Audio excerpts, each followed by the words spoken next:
దేవుని పరిశుద్ధ నామానికి స్తోత్రం కలుగును గాక. ఈ మంచి ఉదయకాల సమయంలో ఉదయకాల మన్నా ద్వారా నా మాటలు వింటున్న మీ అందరికీ ప్రభు అయిన యేసుక్రీస్తు వారి నామంలో శుభాలు, వందనాలు తెలియజేస్తూ ఉన్నాను. చాలాసార్లు మన జీవితంలో కొంతమంది ప్రజల్ని ఇలాంటి స్వభావం గల వారిని మనం చూస్తూ ఉంటాం. ఎవరంటే వారు ఏది చేసినా కూడా తిరిగి ఏదో ఒకటి మన నుండి ఆశించే చేస్తారు. అంటే కొంచెం అర్థమయ్యేలాగా చెప్పాలి అని అంటే స్వార్థంతో చేస్తూ ఉంటారు. ఏదైనా చేయనివ్వండి, మనకి ఏదైనా ఒక సహాయం చేసినా, ఒక మాట సహాయం చేసినా, మన అవసరతలో అడ్డుపడినా, ఏది చేసినా కూడా తిరిగి ఏదో ఒకటి మన నుండి ఎక్స్పెక్ట్ చేస్తూ ఉంటారు.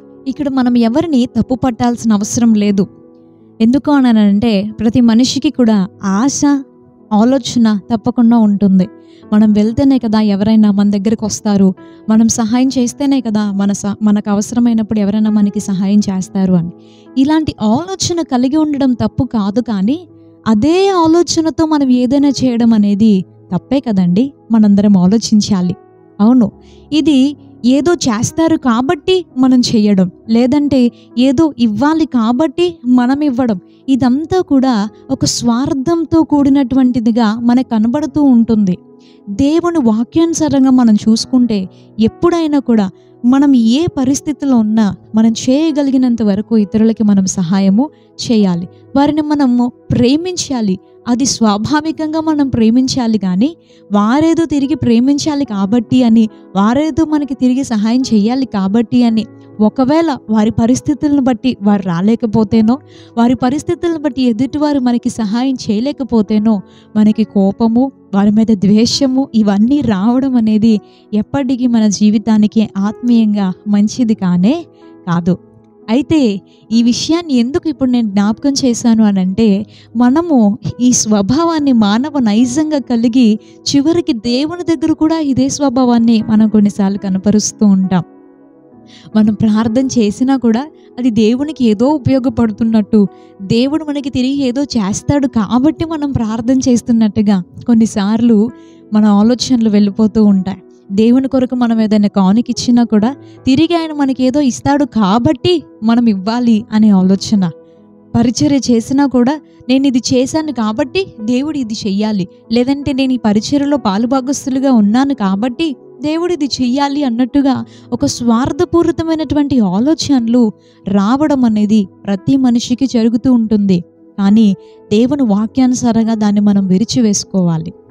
ఆమెన్. ఎందుకు ఈ మాట అంటూ ఉన్నాను అని అంటే, మనము దేవుని కొరకు ఏ పనిలో మనము పాలిపంపులు పొందుకున్నప్పటికీ కూడా అది నిస్వార్థమైనదై ఉండాలి. కేవలం ఆయన నా దేవుడు, నేను ఆయన్ని ప్రేమిస్తున్నాను అనే మనసుతో మనం చెయ్యాలి. కానీ నేను ఇది చేశాను కాబట్టి దేవుడేదో చెయ్యాలి లేదా చేస్తాడు అనే ఎక్స్పెక్టేషన్తో మనం చేయడం అనేది ఎప్పటికీ మనకి మంచిది కాదు. అలాంటి ఆలోచనలు ఎప్పుడైతే మన హృదయంలో కలుగుతాయో, మనం అడిగింది కనుక దేవుడు ఆ టైంలో మనకి మంచిది కాదు అని చేయకపోతే, ఆయన చిత్తంలో అది లేక ఆయన కనుక దాన్ని చేయకపోతే మనకి కోపం వస్తుంది. ఆయన మీద విశ్వాసంలో వెనకడుగులు వేసే అవకాశం అనేది చాలా ఎక్కువగా ఉంటుంది. ఆయన దేవుడు కాబట్టి నేను ఆయన్ని ప్రేమిస్తున్నాను, ఆయన నా దేవుడు కాబట్టి నేను ఆయనకి ప్రార్థన చేస్తున్నాను, ఆయన నా దేవుడు కాబట్టి నా జీవితంలో నేను ఆయన ఘనపరుస్తున్నాను అనేటువంటి ఉద్దేశం మన హృదయంలో ఉంటే, అలాంటి పూర్ణ హృదయంతో మనం దేవుని ఆరాధిస్తే దేవుని వాక్యానుసారంగా మనం నడుచుకున్న వారం అవుతాం. దేవునికి స్తోత్రం, హల్లెలూయా. ప్రియ స్నేహితుడా, పరిశుద్ధ గ్రంథంలో కూడా మనం ఒకసారి చూస్తే లూకా సువార్త 10వ అధ్యాయంలో ఇంతకుముందు చెప్పినటువంటి మన్నాలో కూడా ఈ సందర్భాన్ని జ్ఞాపకం చేశాను. యేసు ప్రభు వారి లోకంలో మనుష్య కుమారుడిగా సంచరిస్తున్నటువంటి టైంలో బేతన్య గ్రామంలో ఉన్నటువంటి మార్తా, మరియా అనే సహోదరుల కుటుంబానికి వెళ్ళారు ఆయన అక్కడికి వెళ్ళినప్పుడు మార్త ఆయనకు, ఆయనతో ఉన్నటువంటి వారందరికీ కూడా భోజనం సిద్ధం చేయాలని ఎంతో ప్రయాసపడుతూ ఉంది. అయితే తన సహోదరి అయినటువంటి మరియా దేవుని వాక్యాన్ని వినాలి అనే ఆశతో ఆయన దగ్గర కూర్చుంది. ఆయన పాదాల దగ్గర కూర్చొని ఆయన చెప్పే బోధంతో కూడా చెవియొగ్గి ఆలకిస్తూ ఉంది.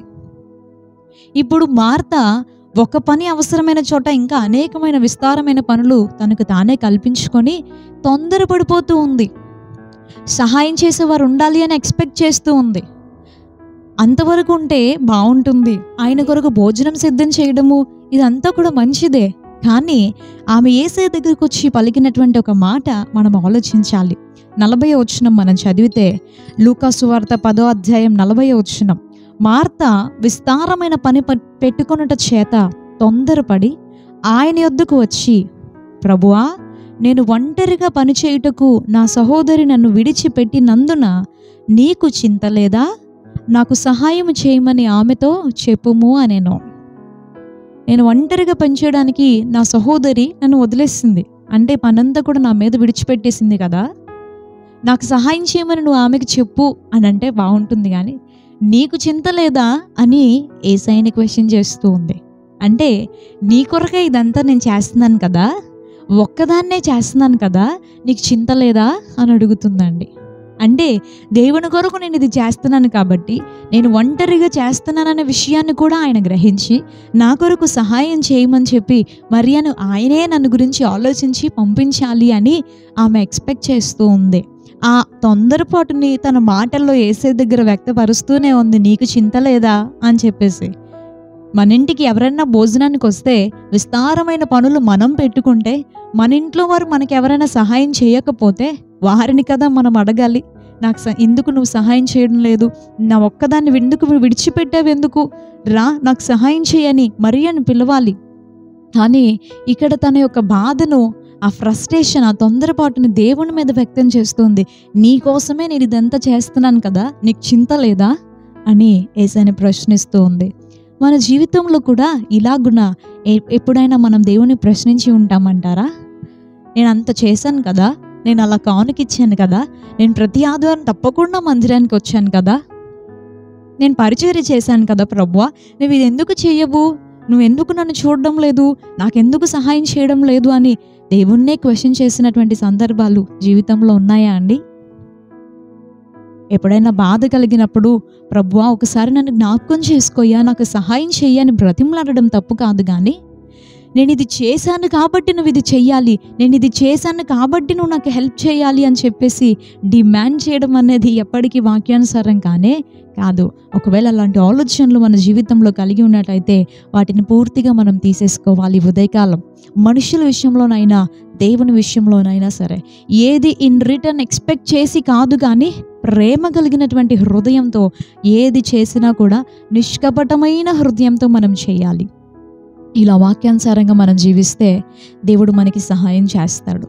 ఎప్పుడు కూడా ఏదో ఆశించి కాదు, కానీ దేవుని వాక్యానుసారమైనటువంటి ప్రేమతో నడుచుకునే కృప పరిశుద్ధాత్ముడు మనకి కలుగచేయనుగాక. ఇలా వాక్యానుసారంగా నడుచుకుంటూ ఉన్నప్పుడండి దైవ దీవెనలకి ఇంకా కొదువే ఉంటుంది. మన హృదయమే కదా ఆయన చూస్తాడు.